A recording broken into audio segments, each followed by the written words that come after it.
लगातार 2 घंटे तक एक फुल स्प्रिंट में दौड़ने की जरा कल्पना कीजिए। सुनने में ही थकान हो रही है। बिल्कुल। एक ऐसी रफ्तार जहां आपके फेफड़े हवा के लिए तरसने लगते हैं, पाचन तंत्र पूरी तरह से शटडाउन मोड में चला जाता है राइट। और मांसपेशियों के फाइबर्स टूटने लगते हैं। दिमाग हर सेकंड ये सिग्नल भेजता है कि बस अब रुक जाओ। हाँ, और बायोलॉजिकली एक आम धारणा यही थी कि मानव शरीर इस तरह से डिजाइन ही नहीं हुआ है। सही कहा। मतलब 42.195 किलोमीटर की मैराथन दूरी को 2 घंटे से कम समय में पूरा करना, साइंटिस्ट और स्पोर्ट्स फिजियोलॉजिस्ट दशकों तक यही मानते रहे कि ये 2 घंटे की सीमा एक ऐसी लक्ष्मण रेखा है जिसे जिसे बिना शरीर को तबाह किए पार करना नामुमकिन है। एकदम असंभव माना जाता था। पर फिर भी 2026 के लंदन मैराथन में कुछ ऐसा हुआ जिसने ह्यूमन फिजियोलॉजी की सारी किताबें दोबारा लिखने पर मजबूर कर दिया। सेबेस्टियन सावे ने मैराथन के इतिहास में पहली बार 2 घंटे की उस आखिरी दीवार को गिरा दिया। वो एक ऐतिहासिक पल था। लिटरली 1 घंटा 59 मिनट और 30 सेकंड। आज के इस विस्तृत विश्लेषण में हम यही समझने की कोशिश करेंगे कि कैसे एक ऐसी चीज जिसे बायोलॉजिकली असंभव माना जाता था, उसे विज्ञान, तकनीक और रणनीति के बेहतरीन तालमेल से आखिरकार हासिल कर ही लिया गया। ये किसी बड़ी वैज्ञानिक क्रांति से कम नहीं है। हाँ, मुझे लगता है ये ठीक वैसा ही है जैसे एविएशन में साउंड बैरियर को तोड़ना। ये सिर्फ दौड़ने के बारे में नहीं है, ये तो एक ह्यूमन इंजीनियरिंग का मास्टर क्लास है। सही बात है।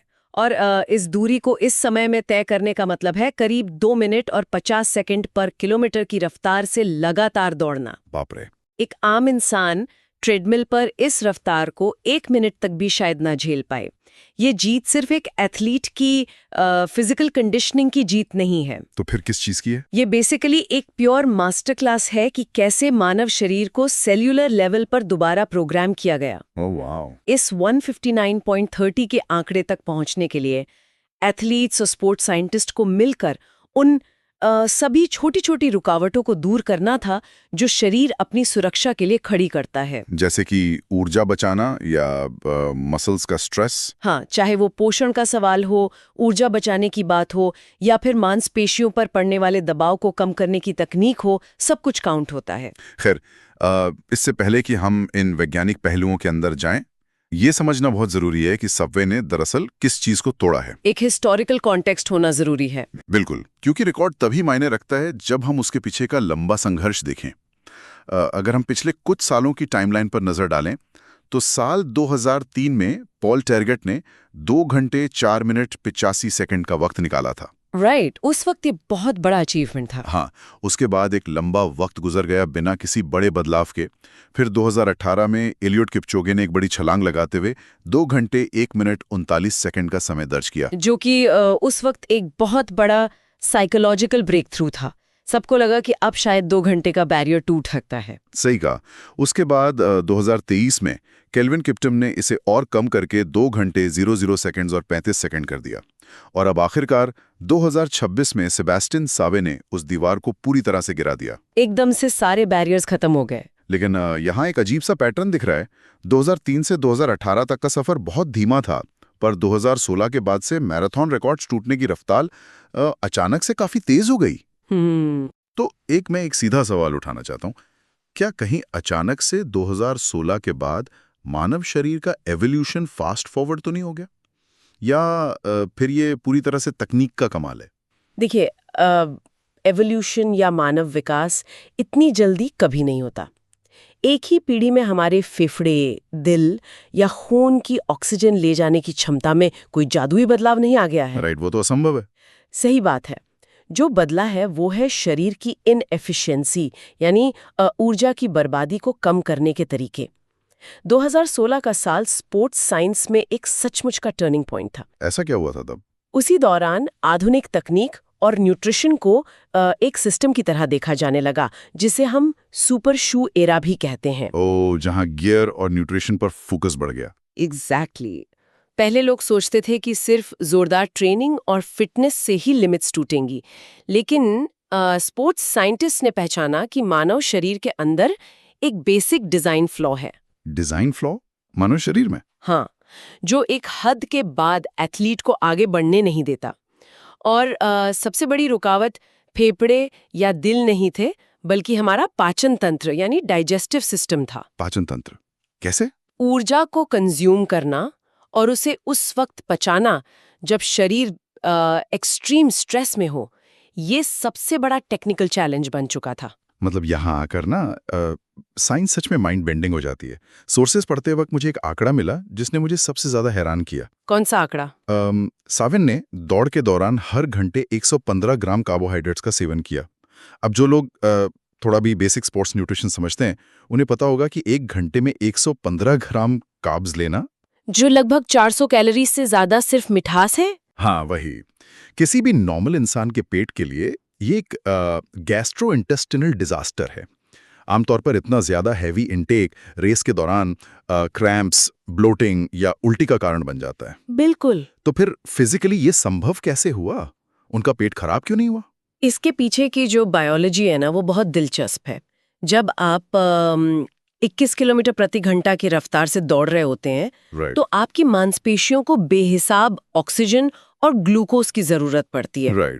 इस डिमांड को पूरा करने के लिए हमारा दिल और नर्वस सिस्टम एक प्रोसेस शुरू करते हैं जिसे ब्लड शंटिंग कहा जाता है। ब्लड शंटिंग, ये क्या होता है? इसका मतलब है कि शरीर उन सभी अंगों से खून का बहाव कम कर देता है जो उस वक्त जिंदा रहने या दौड़ने के लिए इमीडिएटली जरूरी नहीं है। ओह अच्छा, तो सबसे पहला नंबर पाचन तंत्र का आता होगा। सही पकड़ा।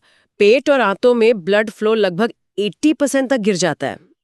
एक तरह से दौड़ते वक्त आपका पेट पैरालाइज्ड या शटडाउन मोड में चला जाता है। बाप रे, 80% ब्लड कम हो जाता है वहाँ? हाँ, अब अगर उस पैरालाइज्ड हो चुके पेट में आप 115 ग्राम मीठा सोल्यूशन या स्पोर्ट्स ड्रिंक डालेंगे तो वो एब्जॉर्ब नहीं होगा। वो पेट में वहीं पड़ा रहेगा। एग्जैक्टली, वहीं जमा रहेगा, जिससे अंदर एसिड बनेगा और एंड रिजल्ट वही होगा जो आपने कहा, सीवियर जीआई डिस्ट्रेस, क्रैम्प्स और उल्टी। पर दूसरी तरफ अगर आप कार्ब्स नहीं लेंगे तो करीब 30 किलोमीटर के बाद आपके लिवर और मसल्स का ग्लाइकोजन पूरी तरह खत्म हो जाएगा। सही बात है।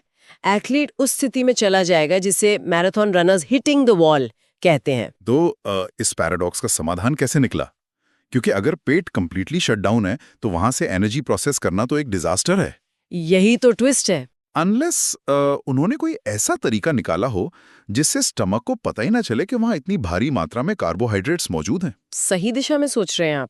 ये तो वैसा ही हो गया जैसे किसी कुरियर पैकेज को एक हाईली प्रोटेक्टिव सील्ड डब्बे में भेज दिया जाए ताकि बीच रास्ते में कोई कस्टम ऑफिसर, जो इस केस में हमारा पेट है, उसे रोक ना सके। बहुत बढ़िया उपमा दिया आपने। और वो पैकेज सीधे अपना सही डेस्टिनेशन पर यानी आंतों में जाकर ही खुले। हाइड्रोजेल टेक्नोलॉजी का बेसिक प्रिंसिपल ठीक यही है जिसे स्पोर्ट्स ब्रांड मॉर्टन ने डेवलप किया था।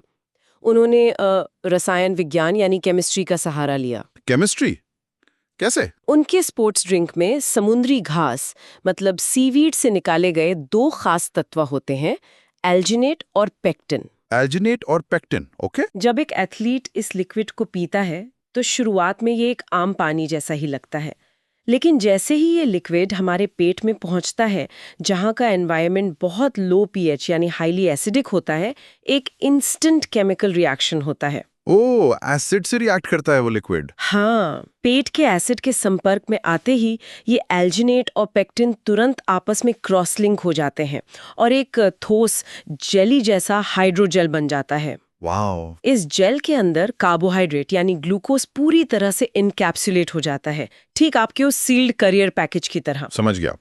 तो अब पेट इसको एक शुगर ड्रिंक की तरह नहीं देख रहा है। एग्जैक्टली, क्योंकि ये अब एक प्रोटेक्टिव शेल बन चुका है।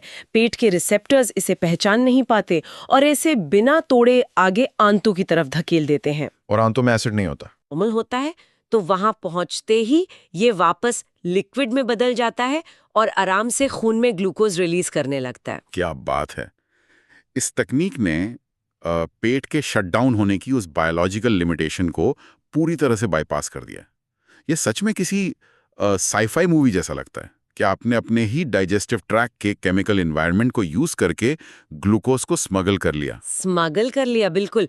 पर देखिए, सोर्सेज इस बात पर भी जोर देते हैं कि सिर्फ टेक्नोलॉजी ने ये जादू नहीं किया। तो और क्या था? इसके पीछे सैवे की लगातार महीनों की गट ट्रेनिंग यानी पाचन तंत्र की ट्रेनिंग भी शामिल थी। गट ट्रेनिंग, ये क्या होता है? यानी रेस डे पर अचानक सीधा ये हाइड्रोजेल नहीं पिया गया, बल्कि उन्होंने अपने पेट को एक मसल की तरह इस हेवी लोड को सहने के लिए ट्रेन किया। अच्छा, तो पेट की भी एक ट्रेनिंग होती है? हाँ, गट ट्रेनिंग एक बहुत ही क्रूशल वैज्ञानिक प्रोसेस है। देखिए, पाचन तंत्र कोई रिजिड पाइप नहीं है, ये एक हाईली अडेप्टेबल ऑर्गन है। हमारी आंतों की दीवारों पर स्पेसिफिक ट्रांसपोर्टर्स होते हैं, जैसे SGLT1 जो ग्लूकोज को एब्जॉर्ब करता है और GLUT5 जो फ्रुक्टोज को एब्जॉर्ब करता है। ओके। एक नॉर्मल इंसान के शरीर में इन ट्रांसपोर्टर्स की गिनती लिमिटेड होती है। अगर आप अचानक से बहुत सारा कार्बोहाइड्रेट डालेंगे तो ट्रांसपोर्टर्स ओवरलोड हो जाएंगे। तो मतलब शावे ने पहले से इसकी आदत डाली हुई थी? बिल्कुल।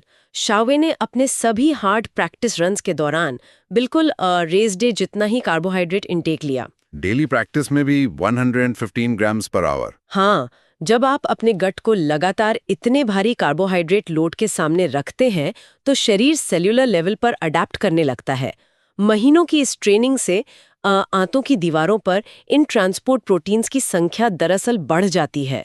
वाह, मतलब फिजिकल इंफ्रास्ट्रक्चर ही बदल दिया अंदर का। सही में, आप पूरी तरह से अपने गट को रिस्ट्रक्चर कर देते हैं ताकि वो एक नॉर्मल इंसान के मुकाबले दुगनी तेजी से न्यूट्रिएंट्स को खून में पहुंचा सके। अद्भुत। इस तरह साइंस के हाइड्रोजेल टूल और सासवे की बायोलॉजिकल एडेप्टेशन ने मिलकर द वॉल नाम के उस डर को हमेशा के लिए खत्म कर दिया। अब एनर्जी का सोर्स तो पूरी तरह से सिक्योर हो गया, इंजन पूरा फ्यूल से फुल था। लेकिन उस 42.195 किलोमीटर के लंबे सफर में उस ऊर्जा का इस्तेमाल किस रणनीति से किया जाए कि आखिरी किलोमीटर तक रफ्तार कम ना हो, ये दूसरा सबसे बड़ा चैलेंज था। रणनीति का बड़ा खेल था इसमें। हाँ, क्योंकि रेस स्ट्रैटेजी के मामले में सासवे की इस दौड़ को नेगेटिव स्प्लिट का एक परफेक्ट एग्जाम्पल माना गया है। बिल्कुल। अगर हम आंकड़े देखें ना, तो उन्होंने पहला हाफ 10.29 में पूरा किया और दूसरा हाफ 059.01 में। यानी रेस का दूसरा हिस्सा पहले हिस्से से भी ज्यादा तेज था। और ये सुनने में थोड़ा अजीब लग सकता है। अजीब? मैं तो सोच रहा हूँ ये फिजिकली पॉसिबल कैसे है। आमतौर पर जब इंसान थकता है, थकान बढ़ती है तो रफ्तार कम होती है ना। दूसरे हाफ में जब मसल फाइबर्स माइक्रोटियर से डैमेज हो चुके होते हैं, लैक्टिक एसिड और मेटाबॉलिक वेस्ट जमा हो रहा होता है, तब पहले हाफ से तेज दौड़ना फिजिकली और बायोमैकेनिकली कैसे पॉसिबल हो सकता है? ये काउंटर इंट्यूटिव जरूर लगता है, पर एक हाईली इलीट मैराथन रनर के लिए नेगेटिव स्प्लिट ऊर्जा बचाने की सबसे ऑप्टिमाइज रणनीति है। कैसे? शुरुआती किलोमीटर्स में थोड़ा नियंत्रित पेस रखने से शरीर कार्बोहाइड्रेट के मुकाबले थोड़ा ज्यादा फैट जलाता है, जिससे आखिरी हिस्से के लिए प्रेशियस ग्लाइकोजन बचा रहता है। ओह, मतलब शुरू में फ्यूल रिजर्व कर रहे थे वो। हाँ, लेकिन यहाँ सिर्फ फिजिकल एनर्जी पेसिंग नहीं थी, बल्कि न्यूरोलॉजिकल पेसिंग का सबसे बड़ा खेल खेला गया। न्यूरोलॉजिकल पेसिंग, दिमाग का खेल। बिल्कुल।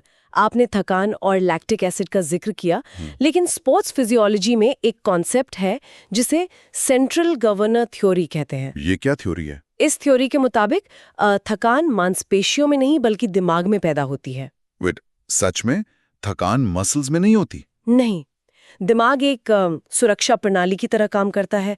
जब उसे लगता है कि आपके शरीर की ऊर्जा खत्म हो रही है या टिश्यू डैमेज हो रहा है, तो वो मांसपेशियों के रुकने से बहुत पहले ही एक परसीव्ड एक्सर्शन यानी भयानक थकान और दर्द का एहसास पैदा करता है, ताकि आप डर कर रुक जाएं। अच्छा, मतलब शरीर हमें बेवकूफ बनाता है ताकि हम सेफ रहें। एग्जैक्टली। पर सावे और उनकी टीम इस दिमागी मैकेनिज्म को पूरी तरह से जानते थे और यहाँ उन्होंने अपना सबसे बड़ा मास्टर स्ट्रोक खेला। क्या था वो मास्टर स्ट्रोक? 20 किलोमीटर के मार्क पर उन्होंने कार्ब मिक्स के साथ एक भारी मात्रा में कैफीन जेल का सेवन किया। कैफीन? आमतौर पे हम इसका इस्तेमाल मॉर्निंग में नींद भगाने के लिए या प्री वर्कआउट में करते हैं ताकि थोड़ा अलर्ट रहें। पर रेस के बीच में 20 किलोमीटर के उस मिड रेस मार्क पर अचानक इस स्टिमुलेंट को लेने का एग्जैक्ट वैज्ञानिक असर क्या था? यहाँ कैफीन का मकसद नींद भगाना नहीं था, बल्कि उस सेंट्रल गवर्नर यानी दिमाग के उस सुरक्षा स्विच को ब्लॉक करना था। ब्लॉक करना कैसे? दौड़ते वक्त दिमाग में एडेनोसिन नाम का एक केमिकल रिलीज होता है जो थकान का सिग्नल देता है। कैफीन का मॉलिक्यूलर स्ट्रक्चर एडेनोसिन से काफी मिलता जुलता होता है। ओके, तो वो उसकी जगह ले लेता है। हाँ, जब सांवे ने 20 किलोमीटर पर ये हाई डोज कैफीन लिया तो करीब आधे घंटे बाद जब वो अपना आखिरी पुश देने वाले थे, ये कैफीन उनके ब्लड ब्रेन बैरियर को क्रॉस कर चुका था। Oh wow! इसने दिमाग के एडेनोसिन रिसेप्टर्स को पूरी तरह ब्लॉक कर दिया। नतीजा ये हुआ कि शरीर दर्द और एक्सट्रीम थकान से जूझ रहा था, पर दिमाग तक वो मैसेज क्लियर तरीके से पहुंच ही नहीं रहा था। क्या बात कर रहे हैं? मतलब थकान फील ही नहीं हो रही थी उन्हें। मेहनत का एहसास या परसीव्ड एक्सर्शन बहुत धुंधला हो गया था। दिमाग का ब्रेक हट चुका था एक तरह से। और इसी न्यूरोलॉजिकल हैक की वजह से सांवे अपने बचे हुए ग्लाइकोजन का पूरी ताकत से इस्तेमाल कर पाए। उन्होंने आखिरी 10 किलोमीटर सिर्फ 28 मिनट और 53 सेकंड में पूरे किए। बाप रे, आखिरी 10 के इतनी तेज! ये तो पूरी तरह से कैलकुलेटेड साइंटिफिक अटैक था थकान के खिलाफ। अपनी ही ब्रेन की वायरिंग को बाईपास करने जैसा है कि तुम अभी थके नहीं हो, बस दौड़ते रहो। बिल्कुल। लेकिन मेटाबॉलिज्म हैक हो गया, न्यूरोलॉजी हैक हो गई। फिर भी आखिर में उस लगातार ताकत और रफ्तार को जमीन पर हर एक कदम पर ट्रांसफर करने का काम तो उनके पैरों का ही था। पैरों का और उनके जूतों का भी। सही का, या कहूँ तो उनके इक्विपमेंट का था। अब हमें उस चर्चा पर आना ही होगा जिसने पूरी ट्रैक एंड फील्ड की दुनिया को 2 हिस्सों में बांट दिया है। हाँ, हार्डवेयर यानी उनके जूते। एग्जैक्टली।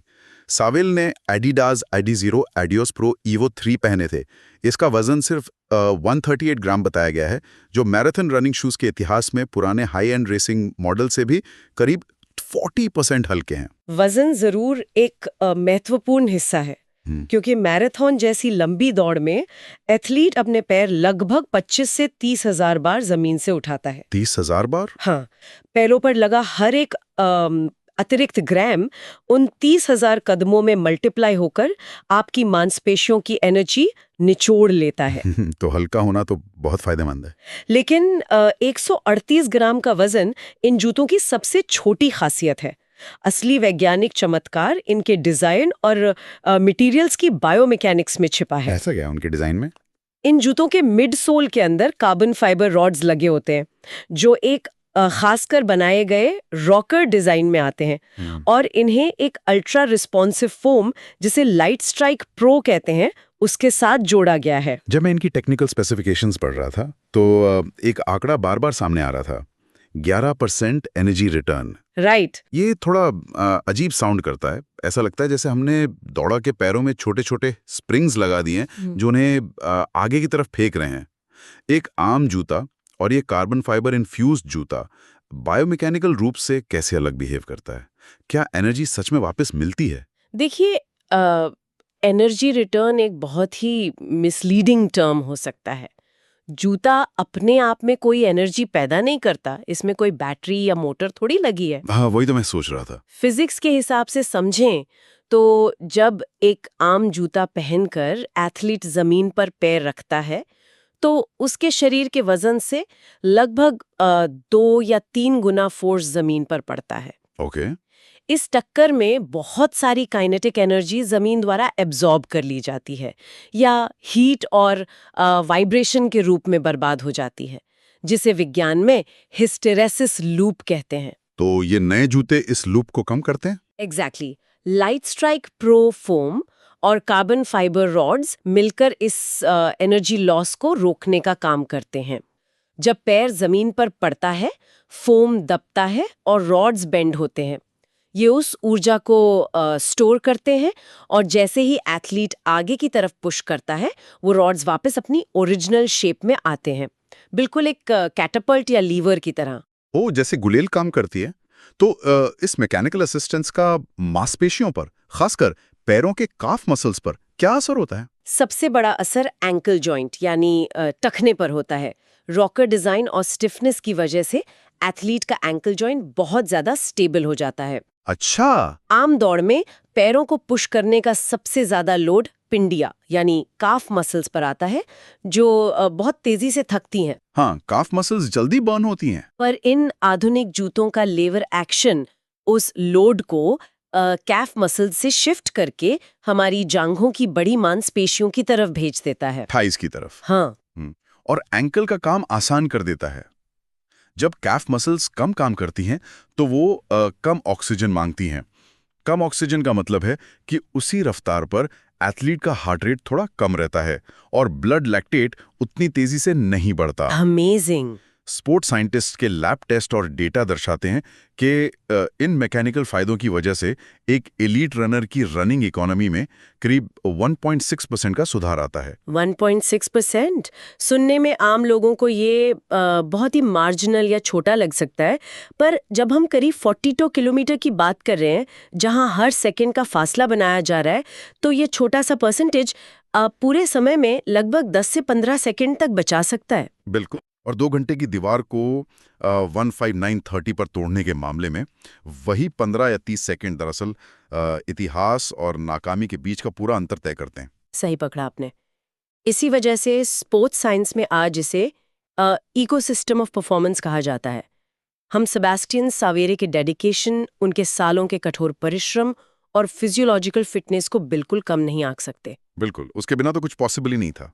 1 मिनट में 21 किलोमीटर से ज्यादा की रफ्तार झेलने वाला दिल और VO2 मैक्स उनका ही था। पर न्यूट्रिशन की केमिस्ट्री, कैफीन का न्यूरोलॉजिकल ट्रिक और कार्बन फाइबर रॉड्स की बायोमैकेनिक्स, इन तीनों ने मिलकर बस इस बात को सुनिश्चित किया कि उस बेशकीमती ताकत और ऑक्सीजन का एक कतरा भी वेस्ट ना हो। सभी एफिशिएंसी लीक्स को प्लग कर दिया गया। हाँ, एकदम परफेक्ट एग्जीक्यूशन। अगर इस पूरे विस्तृत विश्लेषण को एक जगह जोड़ें तो हमारा आखिरी निष्कर्ष क्या है? सावे का ये रिकॉर्ड सिर्फ ह्यूमन एंड्योरेंस का नेचुरल चमत्कार नहीं है, ये पूरी तरह से एक साइंस लेड इंजीनियर्ड जीत थी। सही बात है। उन्होंने गट ट्रेनिंग प्रोटोकॉल और हाइड्रोजेल के माध्यम से अपने पचन तंत्र को हैक किया, कैफीन के सही समय पर इस्तेमाल से अपने दिमाग के पेन रिसेप्टर्स को बाईपास किया और आधुनिक फुटवेयर की लीवर टेक्नोलॉजी से रनिंग इकोनॉमी को ऑप्टिमाइज करके 2 घंटे का असंभव साउंड बैरियर तोड़ दिया। और इसमें हम सभी के लिए एक बहुत गहरा सबक छिपा है कि ह्यूमन लिमिट्स कभी भी एब्सोल्यूट या पत्थर की लकीर नहीं होती। जिसे हम एक एब्सोल्यूट जैविक सीमा मानकर रुक जाते हैं, वो दरअसल एक स्पेसिफिक पॉइंट ऑफ टाइम पर हमारी साइंटिफिक अंडरस्टैंडिंग और तकनीक की कमी हो सकती है। अच्छा, मतलब इग्नोरेंस भी एक सीमा बन जाती है। बिल्कुल। सही टूल्स, बेहतरीन रणनीति और डीप साइंटिफिक इंसाइट्स का इस्तेमाल करके उन दीवारों को घिराया जा सकता है जिन्हें ह्यूमन बायोलॉजी के रूल्स के मुताबिक अटूट माना जाता था। ये सच में एक बहुत ब्रॉड और नई सोच है। पर इन सब चर्चाओं के बाद दिमाग में एक बहुत ही डीप और परेशान करने वाला सवाल भी उभरता है। कैसा सवाल? एक ऐसी थॉट जिसने शायद पूरी एथलेटिक कम्युनिटी को ही सोचने पर मजबूर कर दिया है।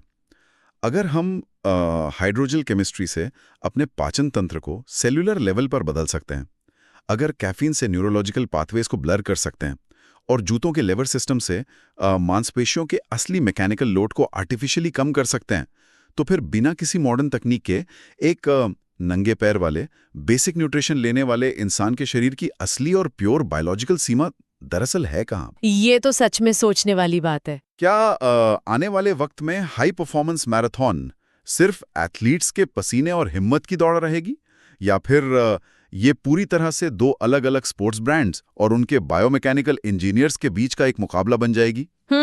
इस नए आधुनिक दौर में हम ट्रैक पर सच में क्या नाप रहे हैं? इंसान के शरीर की ताकत या उसके द्वारा बनाई गई लैब की इंजीनियरिंग की ताकत? एक ऐसा सवाल जिसका जवाब शायद हमें आने वाले समय में स्पोर्ट्स रिकॉर्ड्स के और करीब से टूटने पर ही मिलेगा।